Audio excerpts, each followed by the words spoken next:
Hello दोस्तों, नमस्कार। स्वागत है आपका हमारे live coach story hub YouTube channel में। क्या आपको पता है कि जब धरती पर न बिजली थी न इंटरनेट, तब भी भारत पर एक राजा राज करता था। और वो राजा कोई काल्पनिक किरदार नहीं था, बल्कि इतिहास की पहली लिविंग लेजेंड था। लेकिन हैरानी की बात यह है कि आज ज्यादातर लोग उसका नाम तक नहीं जानते। इतिहास की शुरुआत से पहले की कहानी, वो राजा कौन था जिसने भारत के पहले सिंहासन पर कदम रखा?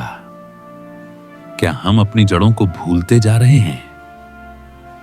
अगर हम इतिहास को नहीं जानेंगे तो क्या आने वाली पीढ़ियां हमें ही भूल जाएंगी? इतिहास के पहले राजा को ढूंढना थोड़ा ऐसा है जैसे KGF 3 का ट्रेलर बिना रिलीज के खोज रहे हों। इस वीडियो में हम सिर्फ नाम नहीं बताएंगे, हम उस कहानी की परतें खोलेंगे जिसने भारत की राजशाही की नींव रखी। इतिहास की शुरुआत से पहले, बिफोर रिकॉर्डेड हिस्ट्री, जब न तो धर्म ग्रंथ थे और न ही राजा प्रजा की कोई व्यवस्था, तब भी लोग जीते थे। जंगलों में, गुफाओं में, समुदायों में। यहां से निकलती है उस पहले राजा की खोज की पहली किरण। इतिहास लिखने से पहले कौन राजा था? जब सब मौखिक था, जब कोई किताब नहीं, कोई सबूत नहीं, पौराणिक कथाओं और लोक विश्वासों की ओर मुड़ना, जैसे कि वेद, पुराण और महाभारत जैसी रचनाएं। अब सवाल ये है, क्या इन ग्रंथों में छिपा है भारत के पहले राजा का नाम? द फर्स्ट लॉ गिवर और द फर्स्ट किंग। मनु को माना जाता है कि उन्होंने मानव सभ्यता को दिशा दी, नियम बनाए, समाज बनाया। कुछ विद्वान मनु को पहला राजा मानते हैं, तो कुछ पहले ऋषि या विधाता। अगर मनु पहले राजा नहीं थे, तो फिर कौन था जिसने राज किया? कहीं ऐसा तो नहीं कि पहले राजा ने नो पॉलिटिक्स बोलकर राजपाट किसी और को दे दिया? मनु एक प्रतीक थे, लेकिन असली राजा वो था जिसने सेना बनाई, शासन चलाया और राज्य का निर्माण किया। इक्ष्वाकु वंश का उदय, the rise of the solar dynasty. Manu के पुत्र इक्ष्वाकु ने सूर्य वंश की नींव रखी। एक ऐसा राजवंश जिसे भगवान राम से जोड़ा जाता है। इतिहास और पौराणिकता की सीमाएं धुंधली हो जाती हैं। इक्ष्वाकु को इतिहास में पहले सत्यापित राजा के रूप में देखना, जिन्हें कई ग्रंथों ने प्रमाणित किया। लेकिन क्या इक्ष्वाकु ही थे भारत के पहले राजा, या किसी और ने पहले ताज पहना था? पौराणिक और ऐतिहासिक का फर्क। इतिहास और पौराणिक कथाओं में फर्क क्या है? लोग कंफ्यूज हो जाते हैं। पौराणिक कथाएं क्या सच थीं? क्या वे इतिहास मानी जा सकती हैं? इतिहास है सबूत प्लस स्रोत, पौराणिकता है आस्था प्लस परंपरा। अगर हम इन दोनों के बीच फर्क नहीं समझेंगे, तो सच्चे राजा की पहचान हमेशा रह जाएगी एक भ्रम। पहले ऐतिहासिक प्रमाण, आर्कियोलॉजिकल रिकॉर्ड्स, हड़प्पा और मोहनजोदड़ो, भारत की सबसे पुरानी सभ्यताएं।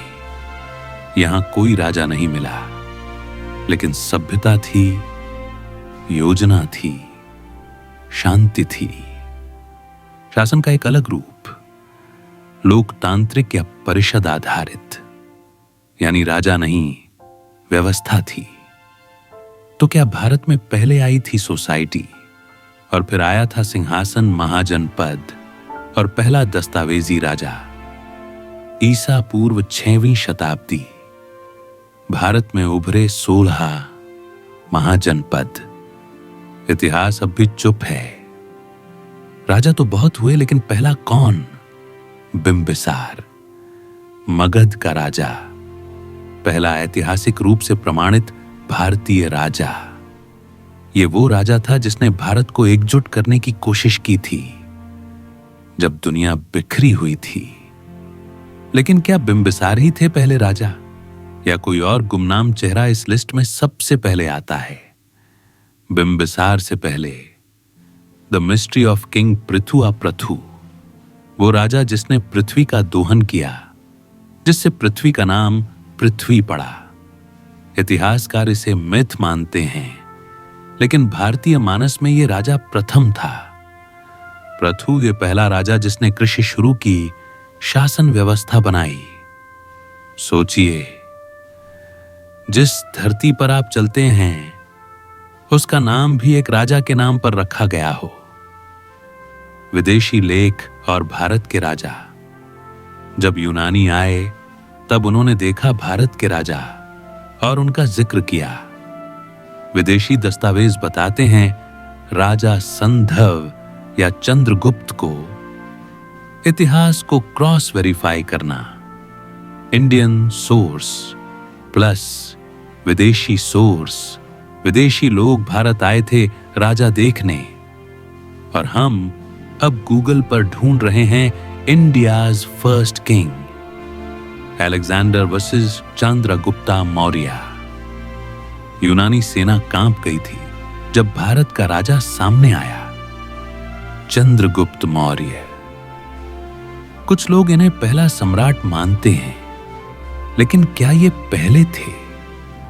नहीं, ये भारत के पहले महासम्राट जरूर थे, लेकिन राजा पहले भी हुए। तो अगर ये भी पहले नहीं थे, तो फिर असली पहला राजा कौन था? Linguistics and legacy, DNA research, भाषाओं का विश्लेषण और पारंपरिक ज्ञान, ये सब इशारा करते हैं एक ओर। हमें राजा का नाम चाहिए, न कि सिर्फ कहानियां। इतिहास, विज्ञान और लोक कथाओं के संगम से उभरता है एक नाम, राजा पृथु। वो पहला राजा जिसने सिर्फ राज्य नहीं, संस्कृति की नींव रखी थी। Why we forgot him? हमारे पहले राजा को आखिर हम भूल क्यों गए? औपनिवेशिक इतिहास ने हमारे नायकों को मिटा दिया। अब जिम्मेदारी हमारी है उन्हें वापस लाने की। क्या आपके स्कूल की किताबों में कभी पृथु का नाम पढ़ाया गया? क्योंकि जो अपनी जड़ों को भूलता है वो अपनी पहचान खो देता है। रियल टेकअवे, राजा से प्रेरणा। राजा बनना सिर्फ ताज पहनना नहीं होता, बल्कि समाज को दिशा देना होता है। राजा पृथु, इक्ष्वाकु, बिंबिसार जैसे नायक हमें सिखाते हैं नेतृत्व, संघर्ष और निडरता। हर युवा में एक राजा है। फर्क सिर्फ इतना है कि कोई उसे पहचान लेता है और कोई उसे भूल जाता है। तो भारत का पहला राजा कौन था? जवाब है पृथु। इतिहास चाहे उसे भुला दे, पर हम नहीं भूलेंगे।